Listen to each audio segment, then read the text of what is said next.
poco extenso, pero es bastante interesante, titulado Evaluación y candidato a trasplante. Estadísticamente está comprobado que el trasplante renal pues da mucho más resultados a largo plazo, por supuesto, comparando con los otros tipos de terapia de sustitución renal, entiéndase la hemodiálisis y la diálisis peritoneal. Pues a través del trasplante se ha aumentado tanto la calidad como la cantidad de la expectativa de vida del paciente, aunque por supuesto estas ventajas específicamente van a variar entre los individuos que se realice, por supuesto, dependiendo en el contexto donde se haga el trasplante renal, al igual que también las comorbilidades y otros factores que también se toman en cuenta en este tenor. Simplemente aquí le quiero ilustrar, por ejemplo, es una figura que nos ilustra la cantidad de trasplante por millón, dependiendo del país donde se encuentra, y de ese trasplante por millón, la proporción de donantes vivos.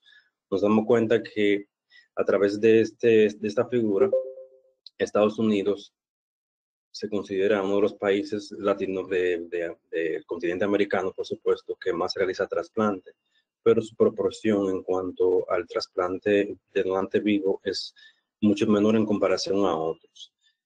También tenemos, por ejemplo, que del continente europeo, España continúa siendo también uno de los países con más relación de trasplante por millón de población, aunque la proporción de trasplante vivo es muy bajita en comparación con Francia.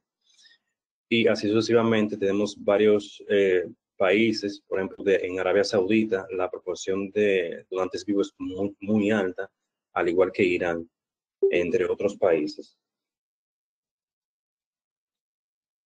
Aquí específicamente son estadísticas relacionadas a España. Vemos que la proporción de muerte encefálica de donante vivo, donante con asistolia cardíaca y de no asistolia cardíaca.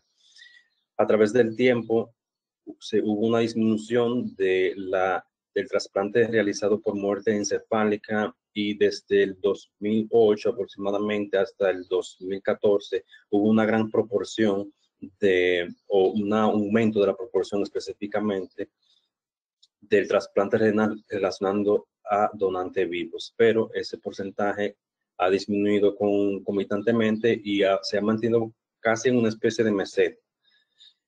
Una estadística desde el 2009 hasta desde el 2001, perdón, hasta el 2019.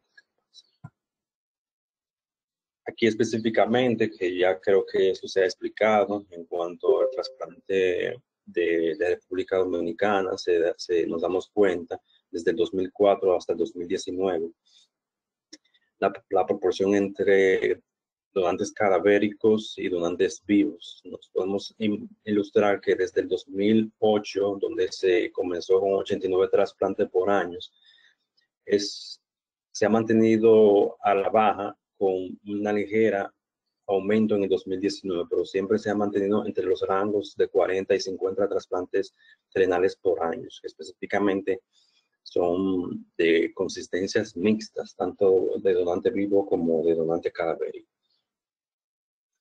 Esta es una pregunta que ha traído mucha controversia. ¿Cuál es el tiempo exacto para hacer el trasplante renal?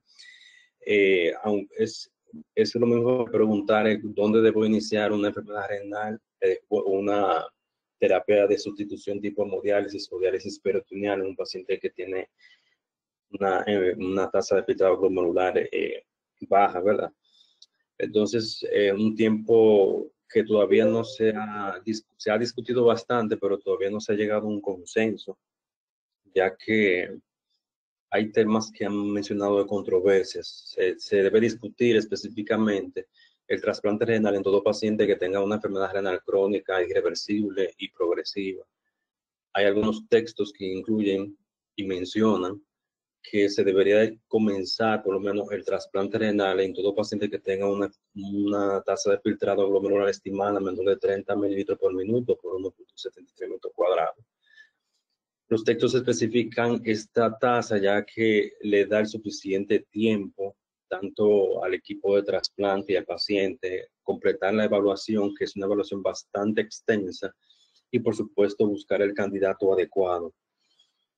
Por ejemplo, en 2005, la Sociedad Canadiense de Trasplante hizo un consenso en cuanto a sus guías relacionados a este tema, y ellos dictan comenzar el proceso de trasplante en todo paciente que tenga una tasa menor de 20 mililitros por minuto.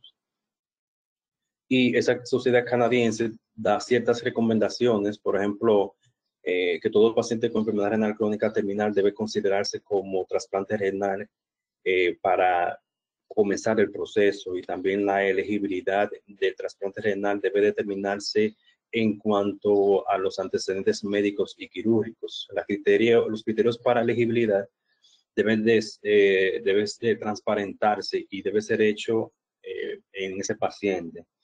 El tiempo de referimiento específicamente, que todo receptor de trasplante potencialmente para este tipo de procedimiento, debe ser referido para una evaluación de trasplante o el programa de trasplante, una vez que la terapia de reemplazo se espera que sea más de 12 meses de utilización de la misma, aunque bueno, eso es algo un poco subjetivo hasta cierto punto de la palabra.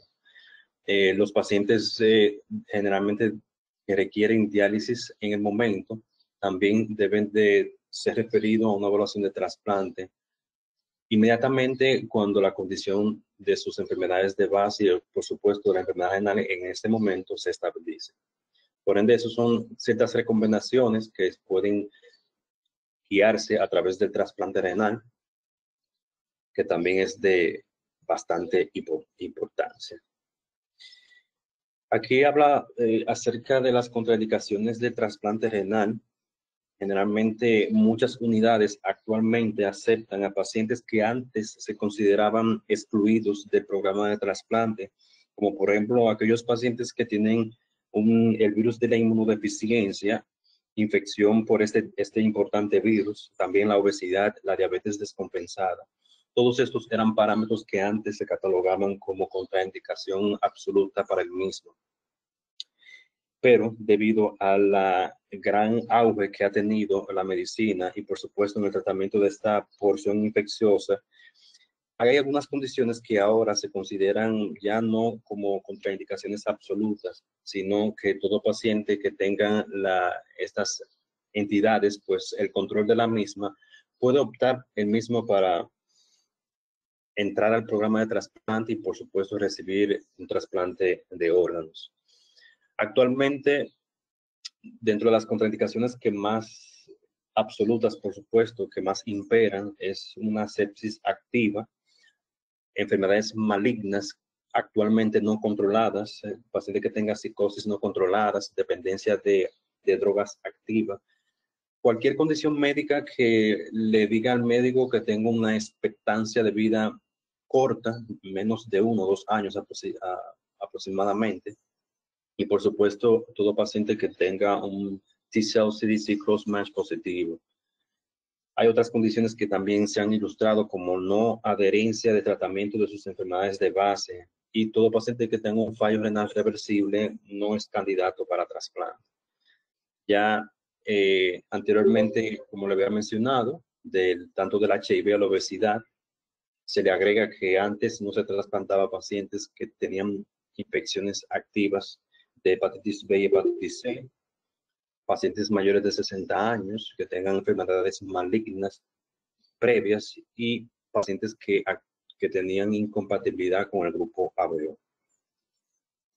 Dentro de las contraindicaciones relativas se pueden ilustrar algunas como la malnutrición severa, el hiperparatiroidismo severo, la obesidad, pero específicamente los textos mencionan que cualquier condición de comorbilidad que sea potencialmente recuperable y por supuesto que tengan una compensación luego del tratamiento médico, pues se consideran como contraindicaciones relativas. ¿Cuáles son las evaluaciones que se debe de tener el paciente que sea potencialmente utilizable para trasplante renal? Una historia clínica, identificar cuál fue la causa del fallo renal y el riesgo de recurrencia que tengan las enfermedades, que luego vamos a ver cuáles de las enfermedades renales pueden tener una alta recurrencia después del trasplante. Si el paciente ha tenido sensibilización, que se cataloga como un paciente que haya recibido transfusión de grupo sanguíneo, embarazo o un trasplante previo. También se debe identificar si hay infecciones actuales o pasadas, tanto de tuberculosis, hepatitis, HIV. Inmunizaciones, identificar las malignidades, el riesgo cardiovascular. Aquí hay una gama de, etcétera. Aquí hay una gama de laboratorios y estudios de imagen que también se debe de hacer en el paciente, incluyendo serología viral, pruebas de función hepática, también identificar el componente mineral óseo, radiografía de tórax, ecocardiograma, antígenos prostáticos, una mamografía o una ultrasonografía de mama en pacientes mayores de 50 años con historia de cáncer de esta glándula, al igual que un Papa Nicolau. En identificaciones inmunológicas tenemos el tipo de HLA que tiene el paciente, el grupo de ABO, también los anticuerpos del HLA y los anticuerpos autorreactivos, y por supuesto hacer el cross-match. Sabemos que las enfermedades cardiovasculares son una de las principales causas de muerte en un paciente que depende de algún tipo de terapia de sustitución renal. Por ende, la identificación de este parámetro es de vital importancia. Hay que hacer una historia clínica bastante minuciosa. Siempre se debe de hacer un screening para identificar los pacientes que son de alto riesgo cardiovascular. Tener en ese grupo de trasplante un buen cardiólogo para identificar esos factores.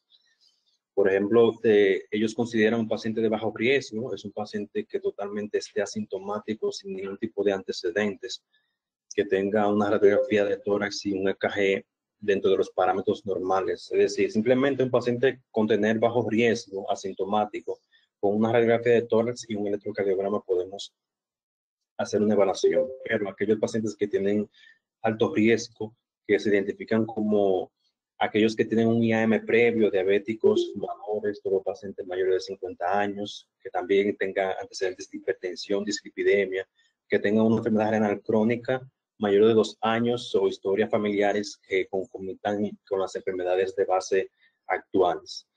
Siempre el cardiólogo va a tener que utilizar en esos pacientes de alto riesgo, a criterio de él, por supuesto, algunas técnicas como son la angiografía coronaria, el ecoestrés, imágenes con tallo, e incluso casos farmacológicos cuando el estrés test no sea posible por ejercicio.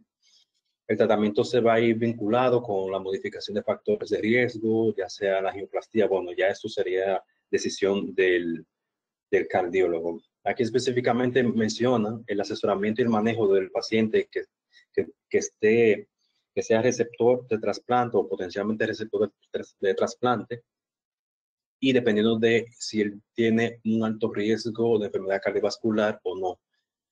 Hay como un organigrama que permite a los cardiólogos dar pasos dependiendo de la sintomatología del paciente. Por ejemplo, un paciente que tenga un alto riesgo y esté sintomático, pues es candidato para angiografía coronaria, y si hay enfermedad coronaria significativa, pues es candidato para una revascularización o terapia médica antes de hacer el trasplante.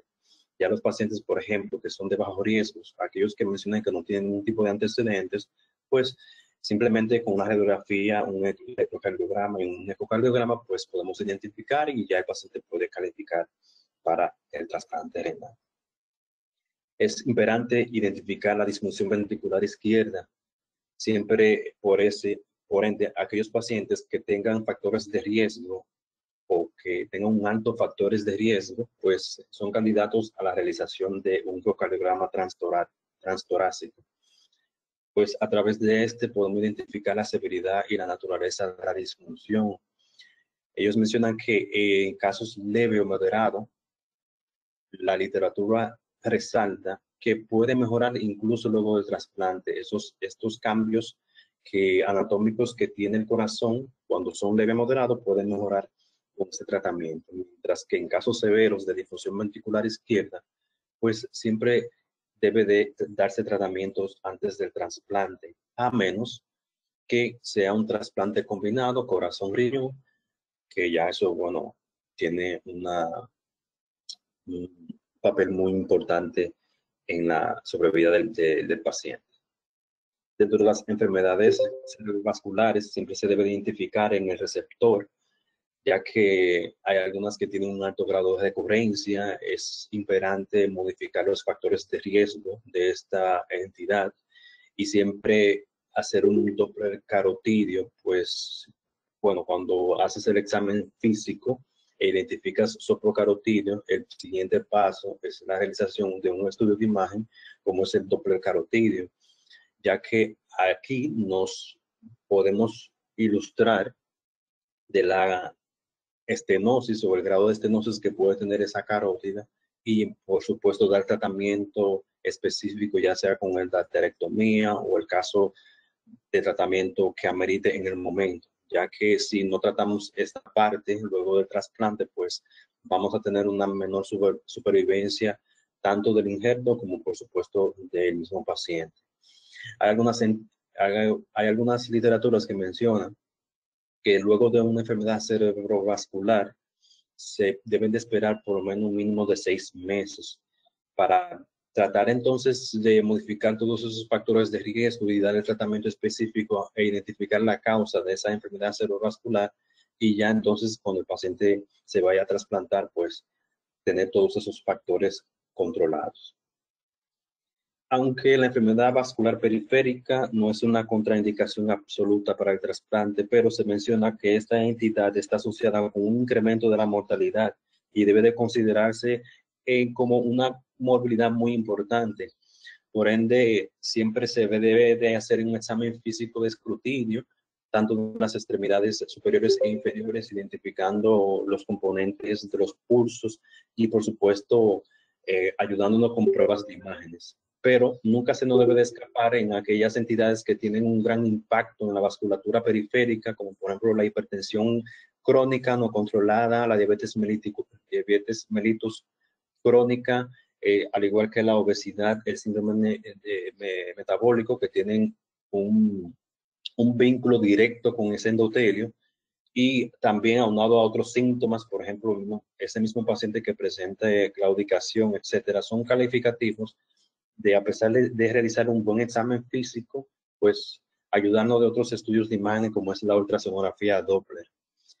Generalmente siempre se debe de identificar estas partes, ya que la afectación de ciertas arterias, y los textos mencionan que cuando son afectaciones importantes de las arterias ilíacas, pues puede empeorar el trasplante renal. La diabetes mellitus se debe de identificar, se debe de cuestionar, y siempre hay algunas preguntas que no deben de faltar, como por ejemplo la duración que tiene el paciente de diabetes mellitus. No es un paciente con una diabetes reciente a una diabetes que ha sido prolongada en el tiempo, y sabemos el componente de la glucotoxicidad con el endotelio y con el daño de otros órganos dianos, incluyendo el riñón, el corazón, la vasculatura periférica, etc. También si el paciente utiliza insulina en el momento, lo que puede intuir que de necesitar este tipo de tratamiento, pues para tener un mejor control de los niveles glucémicos. Identificar las complicaciones crónicas de la diabetes, al igual que la determinación de la hemoglobina glucosilada, siempre tener una hemoglobina dentro de los parámetros que se catalogan controlado para la Sociedad de Endocrinología, y también se puede utilizar el péptido C, y por supuesto, como la diabetes mellitus tiene un impacto en el pronóstico cardiovascular, siempre debe de evaluarse el componente cardiovascular y el riesgo cardiovascular que tiene ese paciente.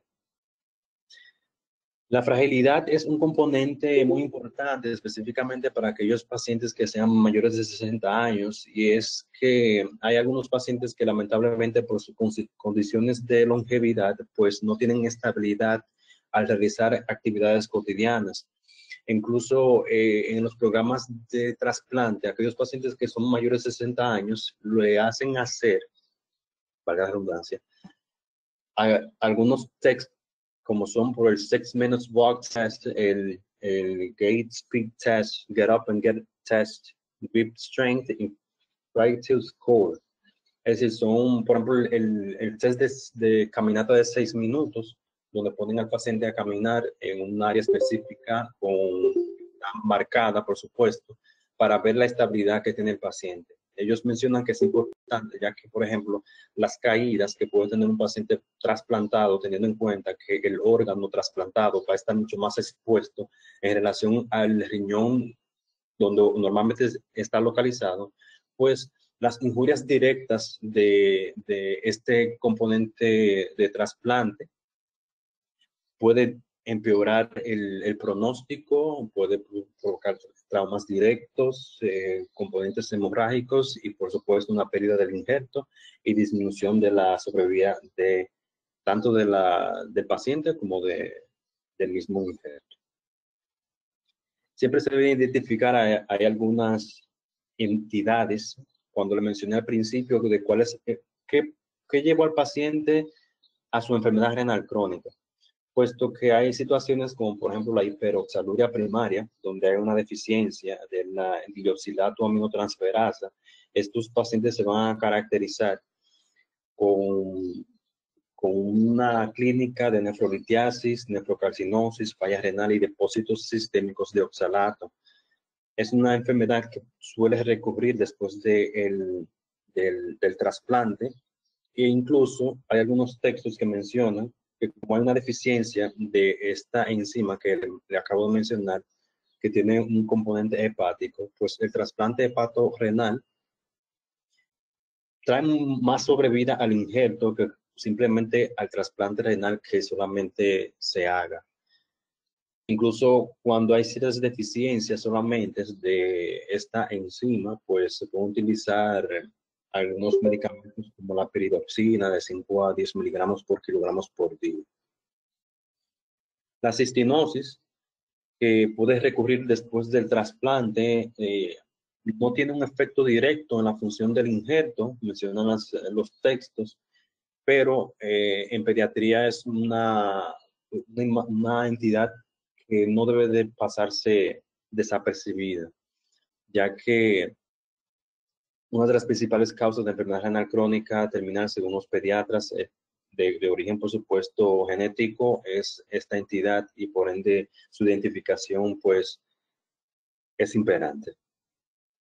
Hablando de las enfermedades de las células falciformes, sabemos que es un desorden autosómico recesivo. Hay literaturas que mencionan que 89% de los pacientes que pudo trasplantarse tienen esa sobrevida y de 89 a 71% de la sobrevida del injerto a los 12 a 24 meses. Es una enfermedad que tampoco puede pasarse desapercibida, se debe de identificar para así entonces tratar de modificar los factores relacionados con la misma y mejorar la sobrevida del injerto. Hay algunas enfermedades que tienden a recurrir, por ejemplo, hay algunas que no, por supuesto. La enfermedad de Fabry no recurre luego del trasplante, la amiloidosis, el síndrome nefrótico que produce recurre y puede inducir pérdida del injerto tanto en la amiloidosis primaria como secundaria. El síndrome de Alport puede tener una recurrencia de 3 a 5% en el primer año del injerto. La enfermedad renal poliquística, identificar en esta entidad cuando hay quistes hepáticos de gran magnitud y también hacer un screening para los pacientes que tengan esta entidad y realizar otros estudios, tanto de sonografía abdominal como de estudios de imagen cerebral para identificar aneurismas cerebrales, que es uno de los componentes de la enfermedad renal poliquística. Aquí simplemente le quiero mencionar de algunas glomerulopatías primarias que pueden relacionarse a la recurrencia y si hay o no incidencia de pérdida del injerto. Por ejemplo, la glomopatía membranosa puede recurrir en un 10 a un 30%, por supuesto, dependiendo de si son causas primarias o causas secundarias. La focalis segmentaria tiene una recurrencia de 30 a 60% y la pérdida del injerto es muy común, al igual que la membranoproliferativa, que puede tener un alto porcentaje y una gran incidencia de pérdida del injerto. Y generalmente las asociadas a ANCA tienen una alta incidencia de pérdida del injerto, aunque recurrencia de un 20%. Ya la nefropatía por IgA, por ejemplo, tiene un 30-50% de recurrencia. La pérdida del injerto no es muy común, al igual que la antimembrana basal glomerular.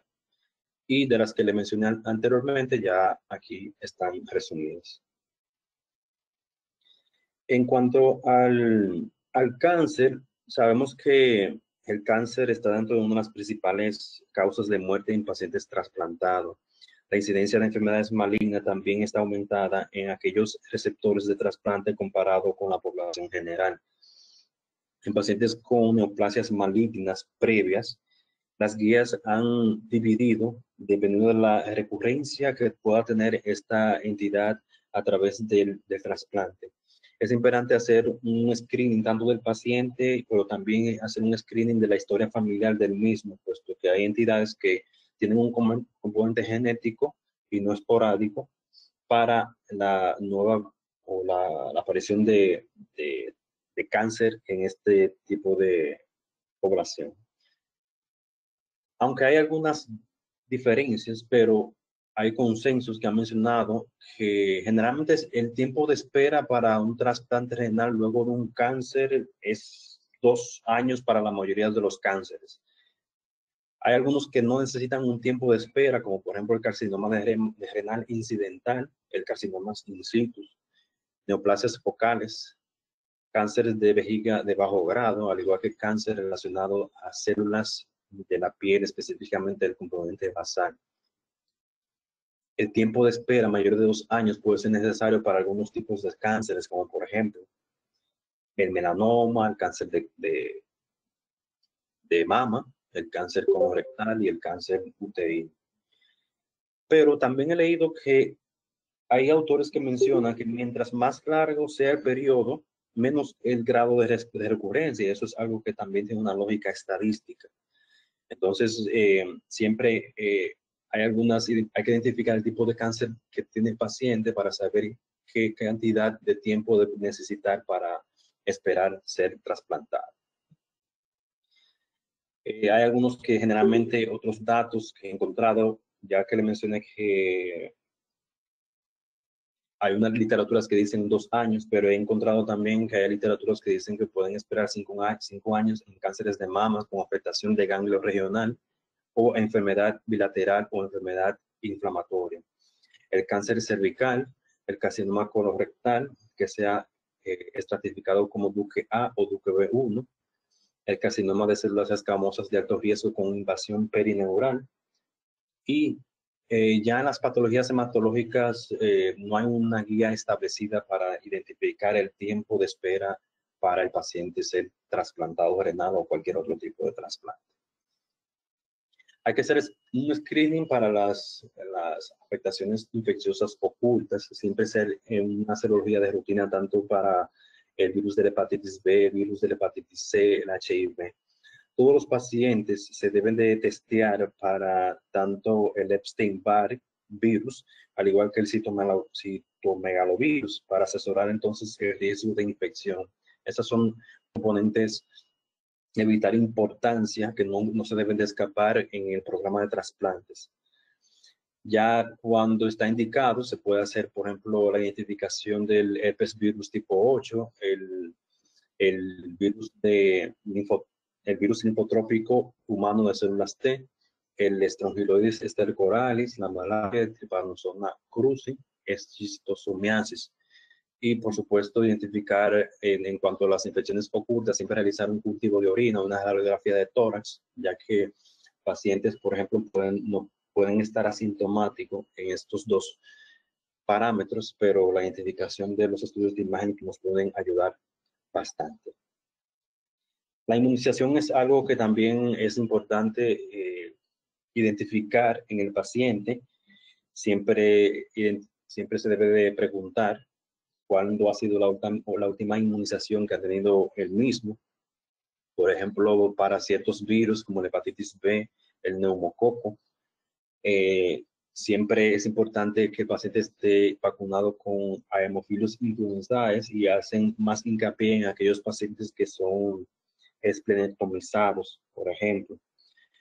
Ya el meningococo también con este tipo de cirugías y otras componentes de inmunización como la varicela, el sarampión, la papera, rubéola.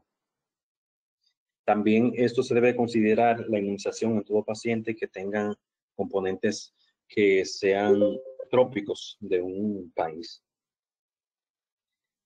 El HIV, bueno, antes de la creación de la terapia antirretroviral de alta efectividad, les recuerdo que la infección por HIV fue considerada como una contraindicación absoluta para el trasplante, debido a que había una pobre sobrevivencia del paciente cuando no teníamos este tipo de terapia. Ya luego que empezó la terapia letarga, terapia antirretroviral de gran actividad, pues la infección por VIH es vista como una enfermedad crónica manejable y por ende el trasplante ya se puede ofrecer en estos tipos de pacientes, por supuesto cuando tengan un control de dicha enfermedad y una buena adherencia a sus tratamientos de base. Ya se ha mencionado que los resultados a corto y a mediano plazo en pequeños estudios reportan una excelente sobrevida al paciente y por supuesto al injerto. Y es importante identificar el conteo de linfocitos TCD4, que hay literaturas que mencionan que lo ideal es que estén por encima de 200 por mililitro, que tenga una carga viral indetectable y por supuesto que actualmente no tenga una enfermedad que definan al SIDA, de esas enfermedades definitorias del SIDA.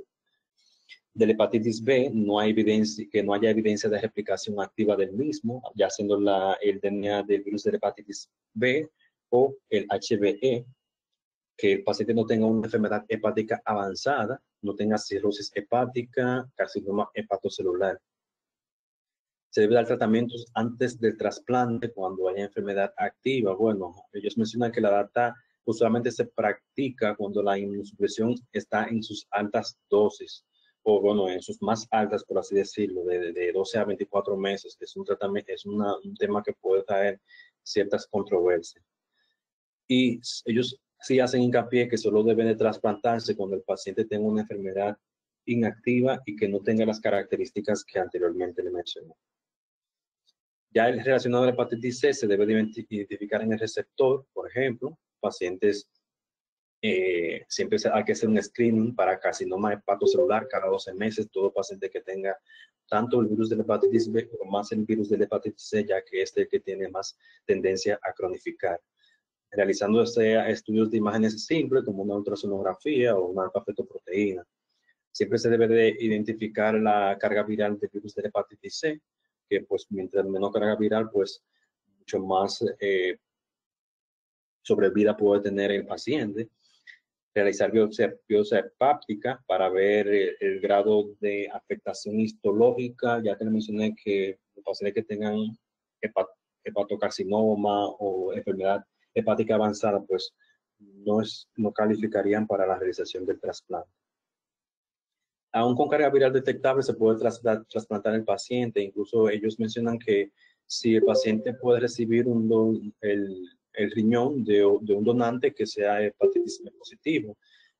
Ellos dicen que sí, puesto que comparan la sobrevida de un paciente con una enfermedad renal crónica terminal en hemodiálisis con un paciente que tenga un trasplante de un paciente que sea de virus de hepatitis C, pues la sobrevida es mucho mayor. Aquí hay un algoritmo específicamente de pacientes con virus de hepatitis C y enfermedad renal crónica terminal, donde los gastroenterólogos, hepatólogos pueden guiarse o los pasos subsiguientes para entonces tratar de controlar mucho más la enfermedad hepática y que el paciente puede calificar más rápidamente hacia el trasplante renal.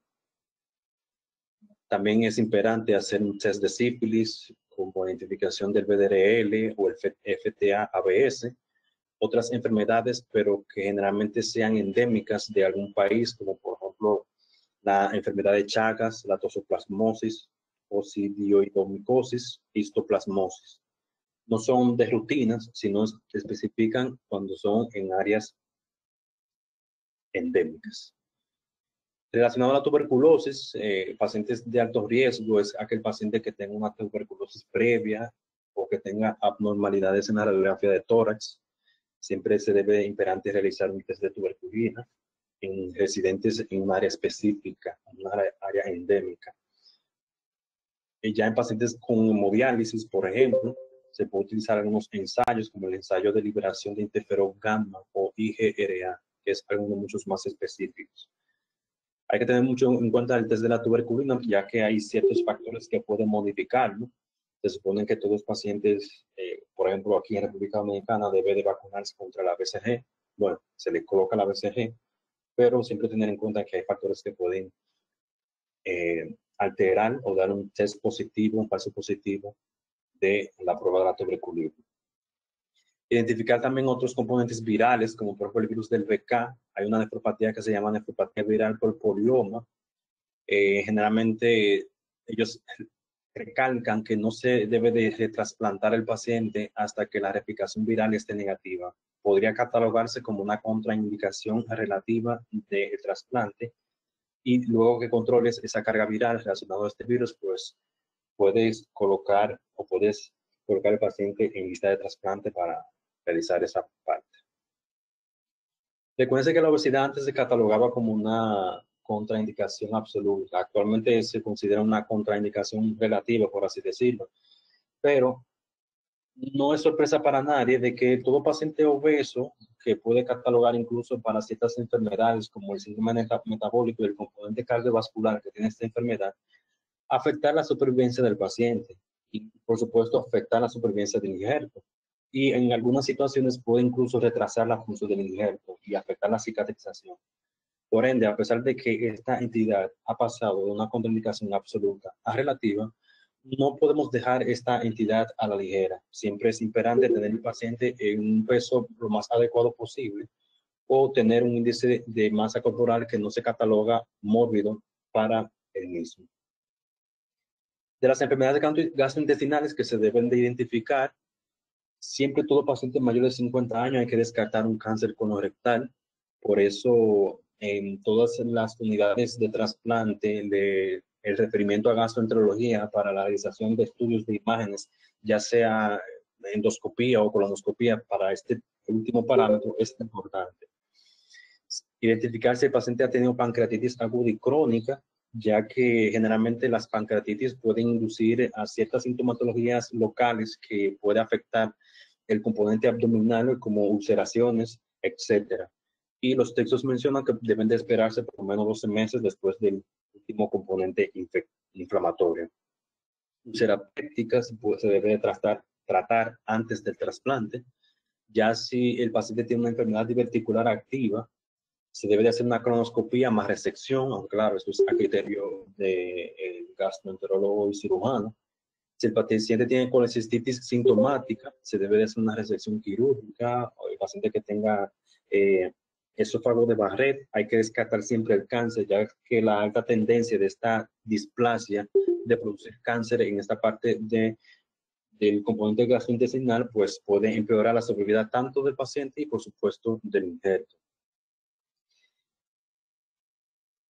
Ya los aspectos hematológicos, es importante también chequear los estados de coagulabilidad, siempre hacer TP, PTINR, el tipo de sangría, ya para descartar afectaciones que tengan que ver con la agregación plaquetaria, con la cascada de la coagulación.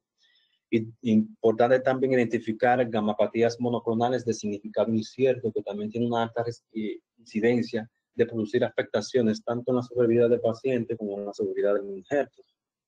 Son aspectos que también se deben de investigar. De las enfermedades genitourinarias, identificar si hay historias o hallazgos de imágenes que produzcan obstrucción de la vía urinaria, siempre tener un asesoramiento urológico, ya sea, por supuesto, a criterio de este especialista, pero generalmente ellos recurren a realizar una cisto-uretrografía o estudios de urodinamia. Todo paciente que tenga mayor masculino, por supuesto, mayor de 50 años de edad, se debe realizar un tacto rectal y hacer antígenos prostáticos.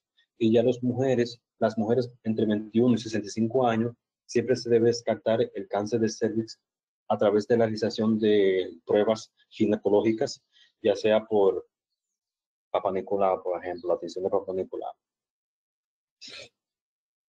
Dentro de las enfermedades pulmonares, en el examen físico podemos darnos cuenta si el paciente tiene hallazgos pulmonares en la examinación del tórax y del pulmón, pero también como hay situaciones donde el paciente puede tener un componente anatómico ya establecido, pero no sintomático, debemos de recurrir, o el neumólogo debe de recurrir a la realización de radiografía del tórax e incluso pruebas de fusión pulmonar en pacientes que tengan antecedentes, por ejemplo, de tabaquismo o que estuvo en contacto con humo de leña por un tiempo prolongado o vive cerca de una zona de industrialización, etc. Hay algunas situaciones donde se debe de realizar estudios mucho más profundos, como por ejemplo el ataque del tórax, que sabemos que dan unos detalles más exquisitos que la radiografía.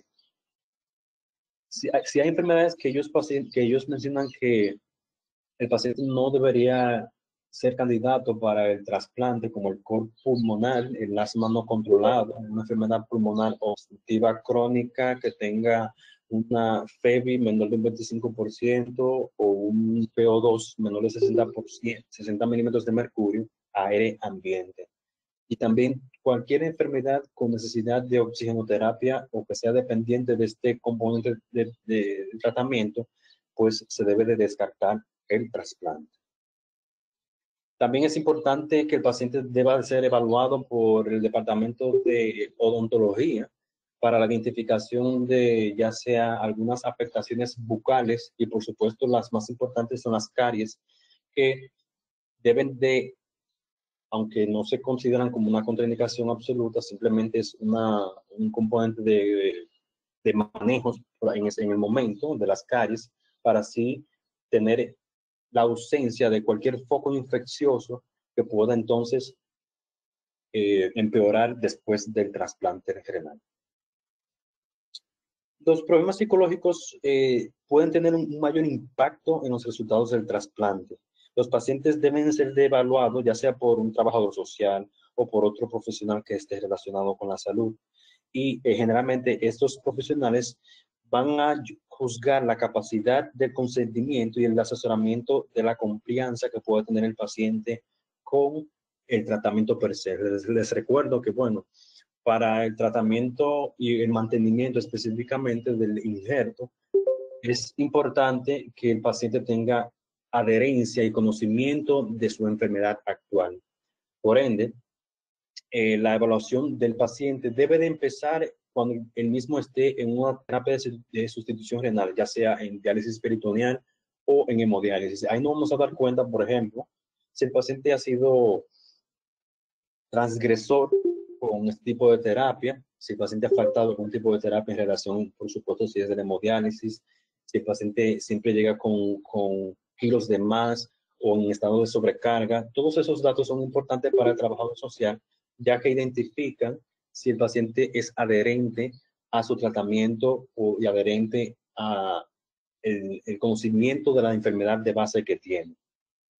Las alteraciones cognitivas no es una contraindicación absoluta, generalmente puede, con un soporte apropiado, puede darse o realizarse el trasplante renal, ya sea con el cuidador. Los pacientes con depresión, desórdenes afectivos bipolares y psicosis generalmente se consideran afectaciones que pueden contraindicar el trasplante y más, por supuesto, si no hay un vínculo familiar directo. Ya en cuanto a la adición de alcohol y drogas, leí que los textos mencionan que por lo menos debe tener un año libre y que el psiquiatra, psicólogo o trabajador social dé el apto para entonces realizar o poner el paciente en la lista de espera.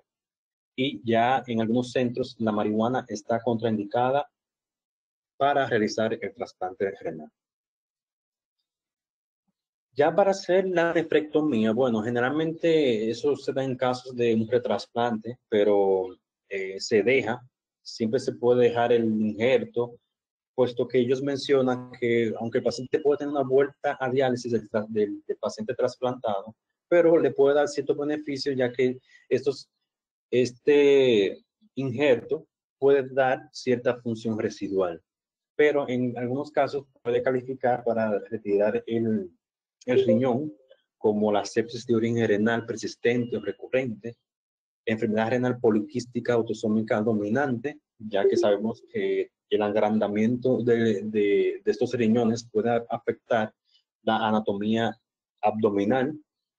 Ya en cuanto al nuevo trasplante, ya le mencioné que es algo controversial y los textos mencionan que se debe de retirar los inmunosupresores en pacientes que tengan menor de 12 meses.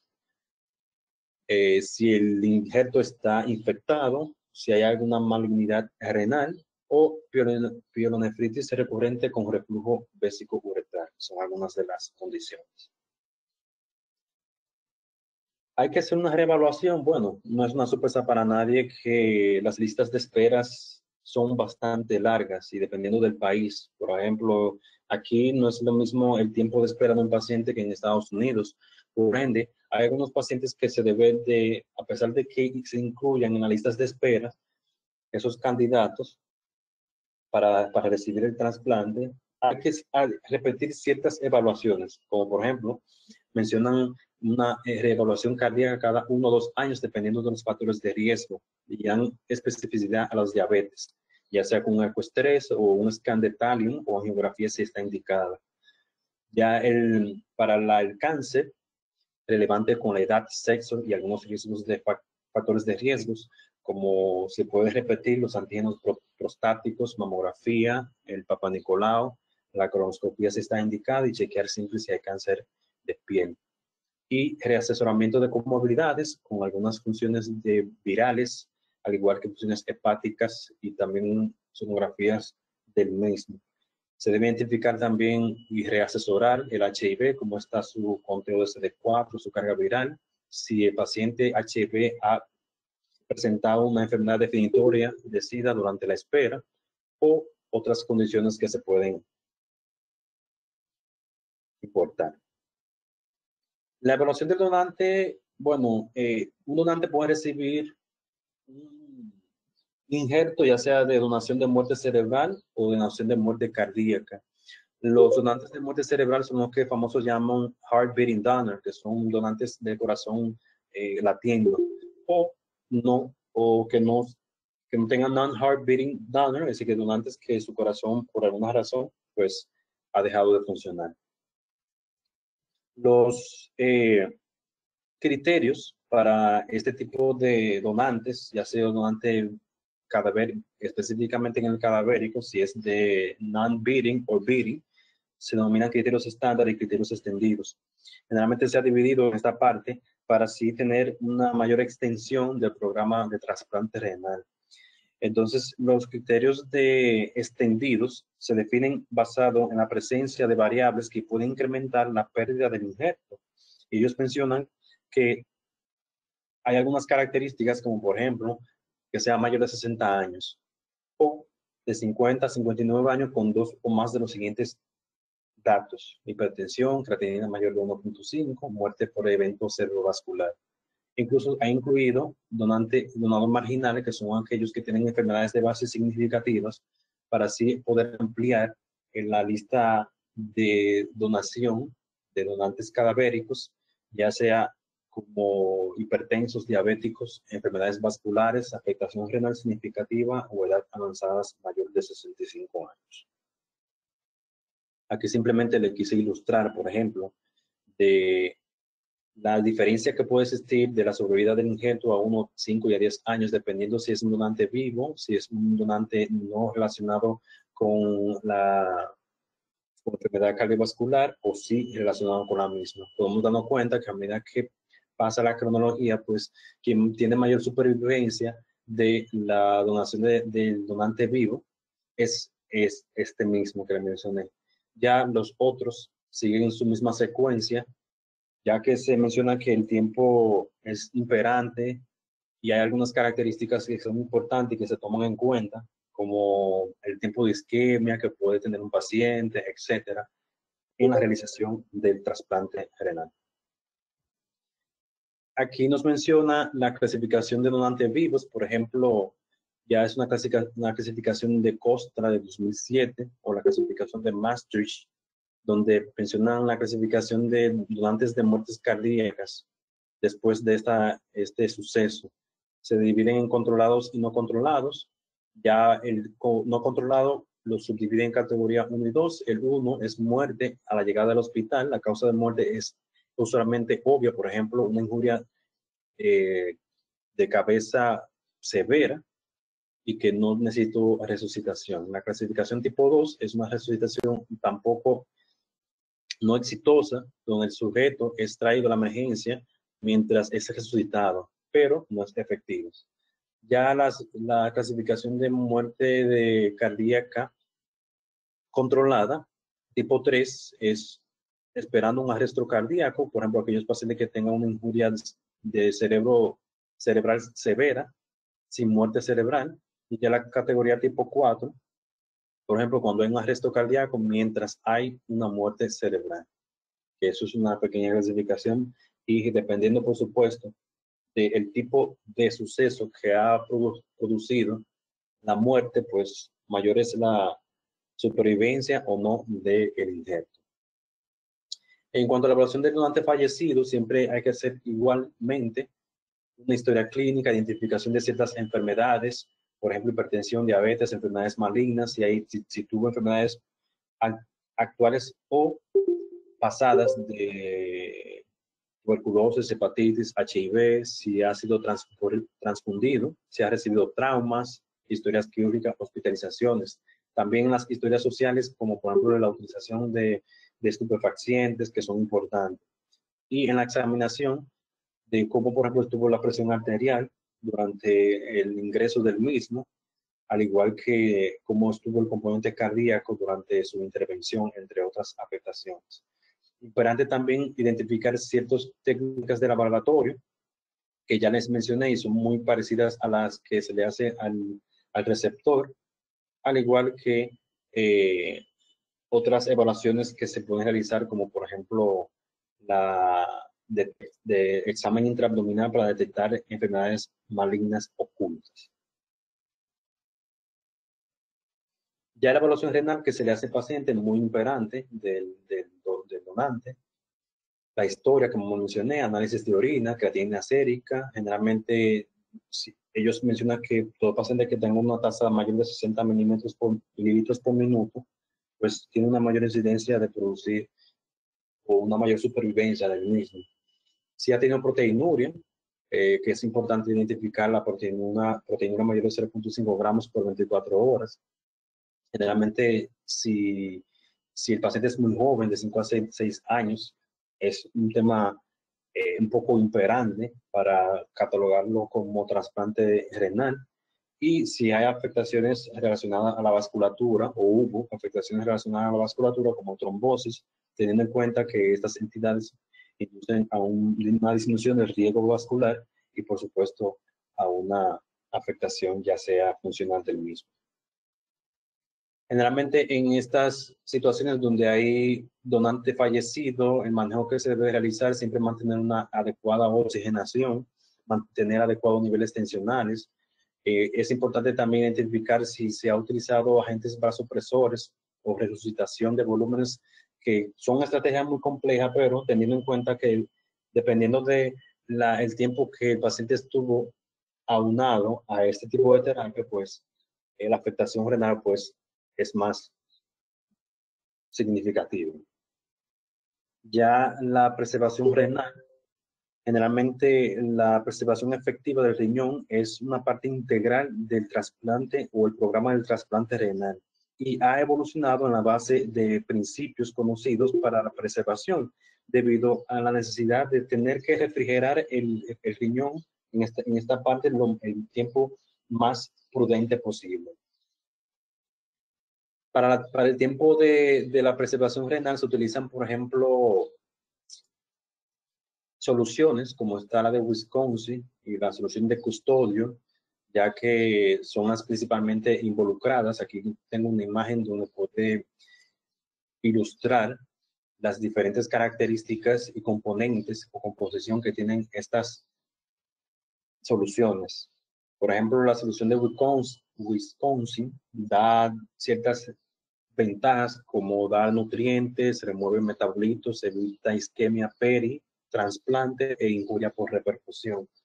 También tiene la importancia de que evita la necrosis tubular aguda, mientras que, por ejemplo, la solución de Custodio se necesita una perfusión continua con solución coloide oxigenada. Generalmente este riñón se almacena, almacenamiento frío simple con administración de solución hipotérmica para mantener una temperatura a 0 grados Celsius. El tiempo de almacén es un tiempo que puede oscilar. He leído un tiempo de entre 24 a 30 horas, pero el tiempo ideal generalmente es que no pase mayor de 24 horas para así, mientras menos tiempo tiene ese riñón preservado, almacenado, pues menos es el tiempo del retraso del injerto o la función del mismo. Del donante vivo, el paciente puede recibir donación en muchos países, por ejemplo, que tienen un programa de trasplante renal bien establecido. Más de la mitad de todos los trasplantes se realizan por donantes vivos. Pero, por ejemplo, hay países como Japón, Brasil, el Medio Oeste, que se realiza con un gran porcentaje. Puede oscilar entre el 80% de los casos, como lo mencioné, de Arabia Saudita y de Irán. Pero un paciente puede recibir donación de relacionado, no relacionado, altruista, que es, una gente altruista es la tendencia de procurar el bien de las personas de manera desinteresada, incluso a costa de interés propio. Donación de intercambio o listas de intercambio. Esos son los parámetros que el paciente puede tener de donación. Es importante que el programa de trasplante ha tenido problemas éticos a través de la cronología, ya que hubo un momento donde hubo tráfico de órganos que eran totalmente importantes. Se crearon incluso declaraciones como la de Estambul y de la Organización Mundial de la Salud, donde ellos hicieron una organización para poder establecer estas características. Porque antes, por ejemplo, se utilizaban donaciones de inmigrantes indocumentados, prisioneros, políticos, refugios económicos, que eran lugares donde no tenían una información exacta de esos pacientes y, por supuesto, entonces se inducía a una menor supervivencia del injerto. La morbilidad y mortalidad, teniendo en cuenta que el riesgo perioperatorio de muerte de donantes es de 3 cada 10.000, poco bajo por así decirlo, y va a depender de la cirugía, que es de ciertos factores, como por ejemplo si se utilizó cirugía abierta, la morbilidad puede estar relacionada con embolia pulmonar, con neumonía o hematosis isquémicos, mientras que la afectación, si es por la paroscopía, es la más imperante, es el sangrado postoperatorio. Les ilustro, por ejemplo, la supervivencia del donante del riñón y el control en relación a la población en general, teniendo en cuenta que el control es el mamey y el donante es el azul. En años, esta es la probabilidad de supervivencia y esto es en años. Vemos que al principio tiene una misma 5 o 10 años, tiene un mismo porcentaje de supervivencia, pero a medida que pasan los 10, 15 años, pues esa línea se va separando y tenemos en cuenta que el paciente que es donante, pues tiene una mayor incidencia de supervivencia relacionado con su longevidad. Hay problemas físicos que pueden tener el donante, como por ejemplo, ya un paciente que done un órgano o done el riñón específicamente, como decremento de la energía, mayor tiempo de recuperación, dolor incisional. Y hay problemas psicológicos que pueden tener esos pacientes, como la ansiedad, la depresión, e incluso hay un 5% de los pacientes que donan y se arrepienten de haber donado el órgano. Ya la evaluación del donante vivo, las mismas características que le mencioné para el receptor, todas las funciones que se le realiza y el examen físico, identificación de componentes infecciosos, de vacunación, etcétera, al igual que identificación de historia de enfermedades relacionadas con el paciente y que puedan afectar específicamente la supervivencia del injerto. ¿Cuál es el GFR aceptable en cuanto a donación de vivo por edad? Bueno, ellos mencionan que independientemente de en cuanto el GFR y la edad que puede tener el paciente, por ejemplo, la media de los pacientes que tengan 40 años es una media, puede oscilar en 86 mililitros por minuto. Pero menciono que ese es un tema de controversia, un tema que pues se puede discutir. Es decir, se puede discutir cuál es el GFR aceptable para que el paciente tenga una donación según la edad, porque también hay ciertos factores que se toman en cuenta relacionando con la misma enfermedad renal y con las enfermedades concomitantes que tenga el paciente. Recuerden que pacientes obesos es importante que el paciente que vaya a donar pueda tener ciertas limitaciones por las afectaciones que el mismo sobrepeso, esa misma obesidad mórbida puede traer al paciente. Hay que tener un control de los niveles tensionales, investigación de diabetes mellitus, investigación de abnormalidades renales o enfermedades glomerulares. Ya le mencioné, por ejemplo, de las glomerulopatías, si el paciente tiene una glomerulopatía por IgA o si ha tenido una membrana basal delgada o una membranosa, que tienen una cierta incidencia de recurrir al paciente. Si el paciente ha tenido enfermedades litiásicas, aterosclerosis vascular o displasia fibromuscular, que son componentes que afectan directamente la vasculatura y el riego sanguíneo en la economía corporal. Identificar todas esas enfermedades malignas, como lo mencioné, muy similares a las enfermedades del receptor. Incluso se debe si el paciente quiere recibir una donación de un paciente que tenga una enfermedad maligna, eso debe estar en el consentimiento y debe de incluirse en la discusión del mismo. Porque a pesar de que hay enfermedades malignas que no recurren o tienen una baja incidencia de recurrir, pues en medicina 2 y 2 no son 4, como decimos coloquialmente. Y el riesgo no se excluyó completamente. Por ende, si el paciente quiere recibir una donación de un paciente que tenga una enfermedad maligna, pues eso debe estar totalmente consensado. Identificar enfermedades cardiovasculares y pulmonares a través del examen físico, un electrocardiograma, e identificar el riesgo quirúrgico, muy similar a los parámetros que se hacen en el receptor. También es importante la compatibilidad. Antes se evitaba el trasplante por incompatibilidad ABO, actualmente ya no se considera una contraindicación absoluta, simplemente es un parámetro que se puede tener en cuenta. Y actualmente esto es más extendido, hay incluso Japón tiene una incidencia de trasplante renal independientemente de si el paciente es compatible o incompatible en cuanto al grupo sanguíneo ABO. Ellos utilizan un tratamiento de desensibilización, ya sea por intercambio de plasma o inmunoabsorción, o incluso hay algunos pacientes que pueden calificar para hacer esplenectomía preventiva, que es el órgano vinculado para la creación de todos esos componentes y maduración de la inmunobiología. La utilización de rituximab, hay estudios que se ha utilizado para tratar de, por ejemplo, desensibilizar al paciente, pero sus resultados actualmente no están totalmente esclarecidos. Es importante saber que el paciente puede tener un rechazo agudo, ya cuando hay títulos altos de anticuerpos iniciales. Generalmente ellos lo que hacen es hacer un intercambio plasmático o una terapia de inmunoabsorción luego de 2 semanas del trasplante.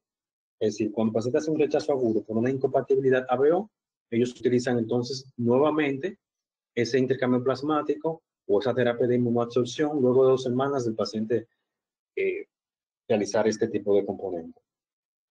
Es importante que, ya esto se habló en la clase pasada, la compatibilidad HLA, el tissue typing lo determina el match del HLA. Este sistema está codificado en el cromosoma 6, donde los anticuerpos anti-HLA son formados por el embarazo, por la transfusión o por trasplante previo, que son preguntas bastante importantes que se le debe hacer al paciente, tanto al donante como al receptor. Generalmente, los responsables del rechazo, como se mencionó, pueden estar relacionados con el HLA-A, el HLA-B de clase 1, incluso el HLA-DE de clase 2 y el mismatches. Otros también que se han relacionado con la incompatibilidad HLA es el tipo C, el DQ y el DP, pero con menos incidencia que los primeros que le mencioné.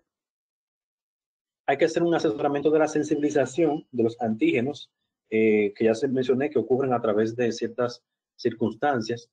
Por ejemplo, identificar anticuerpos IgG contra antígenos de la clase 1. El HLA y el HLB están relacionados con el rechazo agudo y contraindica totalmente el trasplante. Los anticuerpos IgM contra el antígeno de HLA también pueden catalogarse como contraindicantes, pero los más frecuentes es el HLA-A y el HLA-B. Aquí, por ejemplo, es una... ¿cómo puede realizarse, por así decirlo? Generalmente se utiliza el componente sérico del paciente que tenga complementos, por supuesto. Y este es el panel de células de diferentes donantes. Aquí lo que se menciona es que el componente sérico del paciente se testea con un panel de células conocido como los tipos de HLA. El más común de los antígenos HLA están presentados en estos pacientes, en este panel, como el A1, A2, B27, B35, el A1, A3, B12, B35, el A2, A3, B8, B27, el A2, A4, B8, B12. Lo que nos quiere ilustrar esta imagen es que el antígeno A3 es el único antígeno presente en dos de las células lisadas. Ellos unifican estos dos componentes y ven si hay lisis celular. Por ende, nos damos cuenta cuando se unificó estas dos partes, el componente antigénico preponderante fue el A3, que produjo lisis celular. Por ende, el paciente se puede asumir que el paciente tiene o contiene anticuerpos anti-HLA-A3, que contraindica, por así decirlo, el trasplante en ese tipo de pacientes. Mientras que, por ejemplo, en estas dos no hubo ningún tipo de reacción, en el A1, A2, B27, B35, el A2, A4, B8, B12. Prácticamente es lo que quiere mencionar. Esto es una interpretación del cross-match. Lo que se hace es con el cross-match del procedimiento normal y también lo hacen con el dithiotreitol. Y identifican, por ejemplo, el tipo de antígeno de histocompatibilidad humana contra tanto la IgM de las células T y las células B.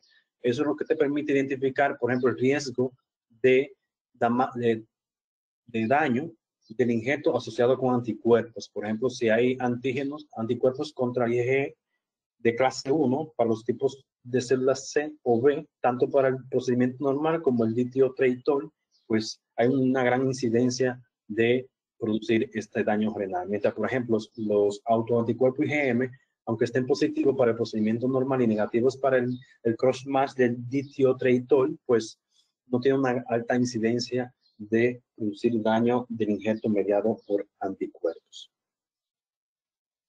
También se hacen otros ensayos, como por ejemplo el ensayo de citotoxicidad dependiente del complemento, que fue realizado por Dr. Patel y Terasaki en el 69. Tiene una alta predicción de rechazo hiperagudo del injerto, incluso una fijación del complemento directo del donante con la cera del receptor y sus linfocitos. Entonces, es una técnica de primera rutina usada para el cross-match, contiene limitada sensibilidad y requiere un asesoramiento visual subjetivo de la lisis celular. Otro es la citometría de flujo, que fue creado en 1980. Es un test de screening del receptor directamente relacionado con anticuerpos del donante. Es mucho más sensible que el anterior que mencioné, donde aquí incuban unos linfocitos T y B, permitiendo la unificación de cualquier anticuerpo HLA directo del donante. Aquí se le añade otro componente que es el fluorocromo conjugado y es mediado por fluorescencia. Los datos positivos inducen rechazo y a pérdida del injerto. También hay otros que es el antígeno recubierto de microbits o el SAP, que son micropartículas cubiertas, incubado con péptido antigénico del HLA, anticuerpo fluorocromo conjugado mediado por inmunofluorescencia también. Entonces, esos son los componentes que se pueden realizar en el paciente, tanto el HLA-ABO, el CDC, el FCXM y el SAPS que anteriormente le mencioné, antes de realizar el trasplante renal, que es de vital importancia. El PRA, que es el panel de anticuerpos reactivos, mide el grado de sensibilización. Altos niveles quiere decir que el paciente está sensibilizado con un alto riesgo inmunológico. Es una prueba de mezcla de citotoxicidad dependiente de complementos en el receptor con linfocitos de la población general. Esto es lo que estima, por ejemplo, que la probabilidad de un cross más positivo entre el receptor y cualquier donante potencial de la población general. Mientras más positivo sea el PRA, lo que quiere decir es que un incremento de los niveles de PRA corresponde a un decremento del número de donantes en los cuales el receptor va a tener un cross más negativo. Eso simplemente lo que quiere mencionar este tipo de prueba. Aquí lo que habla de algunas estrategias que se pueden realizar con los pacientes, como la utilización de plasmaféresis, la inmunoglobulina intravenosa o la utilización de anticedeventes como el bortezomib, el rituximab, para tratar de desensibilizar más el paciente y tener entonces una mayor supervivencia del injerto. Aquí habla específicamente los años de trasplante dependiendo de la raza, donde menciona que, por ejemplo, la raza asiática tiene una mayor incidencia de supervivencia en relación con la raza negra, con una disminución de la supervivencia a 10 años. Y la edad también es imperante. Ellos mencionan que los pacientes que tienen una edad mayor de 60 años, pues la supervivencia del injerto es mucho menor en relación con el paciente que tenga una edad entre 19 y 40 años de esta longevidad. El trasplante renal previo, hay que tener en cuenta que la pérdida del injerto produce una enfermedad renal crónica terminal en un 30%, la vuelta a diálisis del paciente trasplantado. La sobrevida del injerto para un segundo trasplante es mucho menor. Eso está estadísticamente comprobado. Hay que identificar qué llevó a la pérdida del injerto del mismo. Retirar la inmunosupresión y nefrectomía para el rechazo del injerto temprano, más no el tardío. Ellos mencionan menor de 12 meses, es imperante utilizar esta pauta. Al igual que, aunque es un tema no totalmente esclarecido, la necesidad de hemodiálisis luego del trasplante varía entre un 30 al 90%, estadísticas que pueden variar dependiendo de donde usted lo lea, y por supuesto dependiendo de las características del donante y del receptor. Aquí ilustra la supervivencia del injerto de si fue un primer, segundo o múltiple. Por supuesto, mientras más injertos o más trasplante el paciente se haga, pues mucho menos sobrevida va a tener ese segundo, ese tercer, ese cuarto injerto renal o de otro órgano. Esta ha sido mi conferencia, un poco extensa, pero un tema bastante importante y detallado. Espero que no se me haya quedado nada. Sí. Estas son las